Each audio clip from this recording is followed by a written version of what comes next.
What is difficulty to you? Well guys, it varies a lot. Difficulty is relative. Some people think platinuming Dark Souls is something complicated and nearly impossible, when in really it's much simpler than it seems. Some people, for example, find it difficult to cook an egg. Yeah, people are very different. My own definition of difficulty in video games is something that pushes me to the limit. Something that makes me anxious and gets my heart racing when I'm about to succeed. I felt that while platinuming Super Meat Boy, especially because of that final word, Screw Cottonelli and Dark Words. I felt it while completing my first Resident Evil speedrun years ago. But even then, I never felt anything remotely close to what I felt when I tried to platinum this game. I know, it sounds silly, right? But what if I told you that this graphically harmless little game has what might be the hardest platinum trophy in the world? Appearances can be deceiving. Yeah, I tried to platinum this game and it was not a pleasant experience. At the moment, I have 187 hours played and 58 out of 61 trophies unlocked. Because of that, I believe I have enough experience with it, and I think I can tell you what my journey was like. What was my attempt to obtain the hardest platinum trophy of them all. Let's go. If you follow me, perhaps because of my first channel in Brazilian Portuguese, you know that I have some experience in getting platinum trophy games. On PlayStation Network, I've achieved 100% completion in more than 80 games. On Steam, I have 51 perfect games. And if we count the Nintendo Switch, that number goes up by another 2. I don't want to brag, but I'm pretty damn good at this. Of course, I've gone through a lot of difficult things during this journey. I've also gone through a lot of easy ones, enough to know the difference between difficult, unfair, and easy. And Crypt of the Necrodancer, the star of today's video, is by far the hardest challenge I've ever faced. There's a fucking nebby separating it from everything else. And I'm not saying that just because of my personal experience. There's a general consensus among trophy hunters regarding this game. It's constantly discussed on forums because of its absurd difficulty and because fewer than 50 people have ever platinumed it, despite it being a fairly well-known game. Not to mention that the average time required for 100% completion is around 600 hours. Holy fuck. 600 hours of training, failed runs, and a whole lot of crying. If that number doesn't sound ridiculous to you, that is basically an average Genshin Impact player's gaming session. Oh my god, where are my scripts even going at this point? The premise of the game is actually pretty simple, at least from a distance. Because once you take a closer look and start trying to understand all of its mechanics, the huge roster of characters and the way items interact with one another, things get absurdly complex very quickly. But from a casual player's perspective, Crypt of the Necrodancer is basically a rhythm-based roguelike with a difficulty level that's way above average. In fact, nearly half of the people who bought the game never even made it past the first area. And if you don't believe me, go check the achievements percentage on Steam. You'll be surprised. And when I say casual players, I'm talking about the people who beat the game once and then move on. Because if you're a fan of roguelikes, you already know how this works. You go into these games expecting to replay them over and over again, searching for ridiculously overpowered builds that let you destroy everything in seconds. So naturally, I was excited to try it. I'm a huge fan of the genre. I even made an entire video in my first channel praising roguelikes to the point where I literally called them the perfect genre. Anyway, the first time I played Crypt of the Necrodancer was a reality check. Despite all my experience with roguelikes, I felt like a complete beginner. Since Crypt of the Necrodancer is a rhythm game, everything moves to the beat. Not just your character, but every enemy and every boss as well. And that's where things get crazy. Every enemy has its own movement pattern. Every boss follows its own rhythm. And during your first few rounds, pretty much every new enemy you encounter feels like a major threat. Because most of the time you won't fully understand how an enemy works until it is already right in front of you and beating the hell out of you. These first runs are incredibly frustrating, which is probably why only around 8% of players have actually managed to beat the game even once. And when you finally beat it, you unlock a whole roster of new characters, each with their own unique mechanics. And that's not even mentioning the DLC. That thing is completely cursed. Some characters literally carry a pet around, and if that pet takes a single hit, just one, your character dies instantly. This fucking game is basically a stress test for your heart. And then there's Coda. Oh my god. One of the biggest reasons this game is considered to have one of the hardest platinum trophies ever made. And the scary part? He's not even the biggest reason. Crypt of the Necrodancer has an achievement called the Impossible, right? And all it asks you to do is beat the game with Coda. The achievement has a name because even the developer wasn't sure it was actually possible when he created the character, and yet he still put it in the game.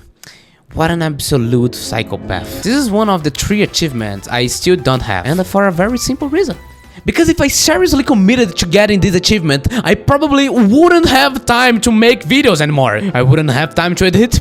I wouldn't have time to do much of anything. I probably wouldn't even have a social life. Because the amount of practice this achievement demands is genuinely absurd. But why is it so difficult? Relax, man.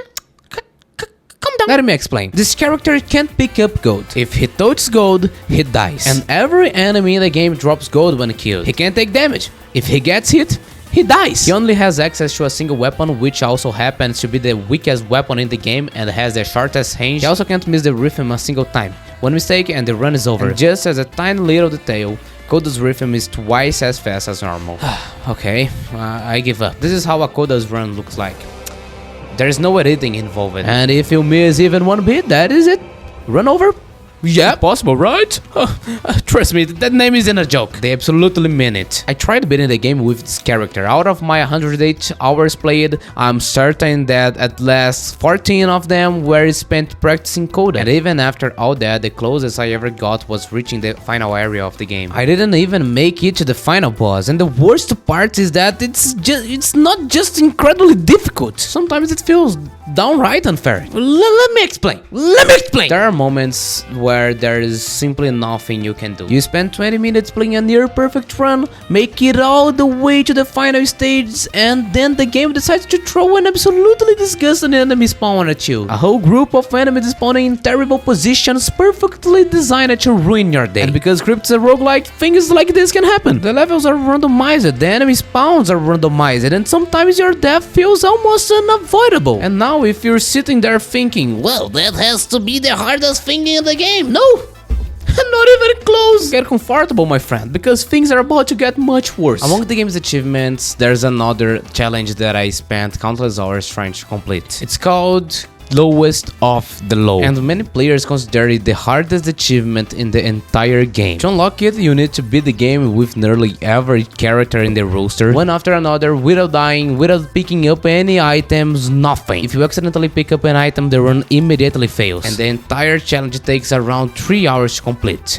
3 hours of near perfect gameplay. Not with one character, but with all of them. Some characters move at double speed, some can attack normally, some completely change the way the game is played. And as I mentioned before, a single mistake near the end can cost you hours of progress and force you to start all over again. If there was ever an achievement that made me want to throw myself off a bridge, it was this one. What is funny is that these platinum requirements don't just turn you into a good player, they turn you into a professional. The level of mastery required is honestly ridiculous. I remember that Crypto lets you create online lobbies with other players, and one night, while practicing Coda runs, I found a lobby called Coda Run, so I joined it. There were around 5 players inside, all of them playing Coda, and all of them were insanely good. What I didn't realize at the time was that these guys were basically among the best Coda players in the world. Yeah, I'm talking seriously. How many top level Coda players can there even be? 20? Maybe less? I remember thinking about it later and realizing, damn, I accidentally ended up in the elite club and I didn't even notice it. I just randomly joined the lobby. But honestly, it was awesome. Playing with these guys taught me a lot. I don't remember your name, random internet stranger, but wherever you are, know that you always have a place in my heart. Quick interruption. If you're enjoying the video, don't forget to leave a like and subscribe. It really helps support the channel, especially since it's still new. Thanks a lot. Crypty is far more complex than it initially appears. A huge part of that comes from how different the characters are from one another. Some move diagonally, some have giant dash attacks, some completely rewrite the rules of the game. And when you combine all of these mechanics together, the amount of knowledge required starts feeling like a college thesis. Honestly, I don't think this video can fully convey just how difficult this platinum trophy really is. And I know that because you're probably watching this footage and thinking, it doesn't look that hard, I could probably do that.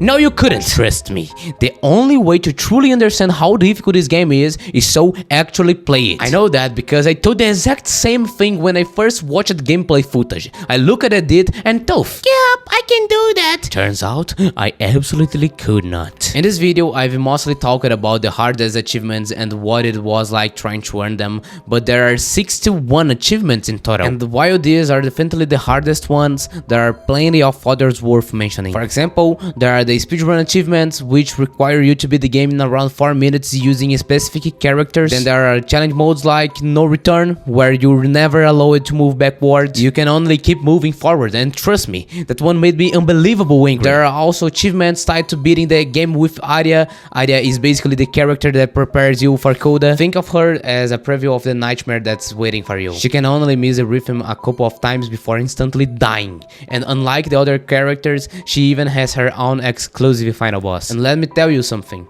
that boss is brutal. All of these challenges together are what turned Crypt of the Necrodancer into what many people consider the hardest platinum trophy in gaming. The ultimate challenge for trophy hunters, a challenge that very few people are willing to even attempt. I pushed myself as far as I possibly could, but eventually I hit a wall.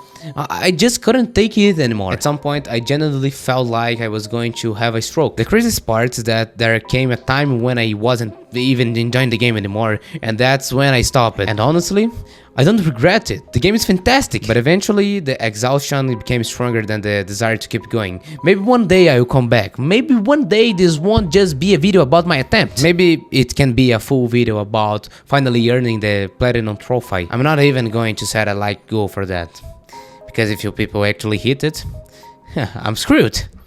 Seriously, don't even touch that button. No, I'm just kidding.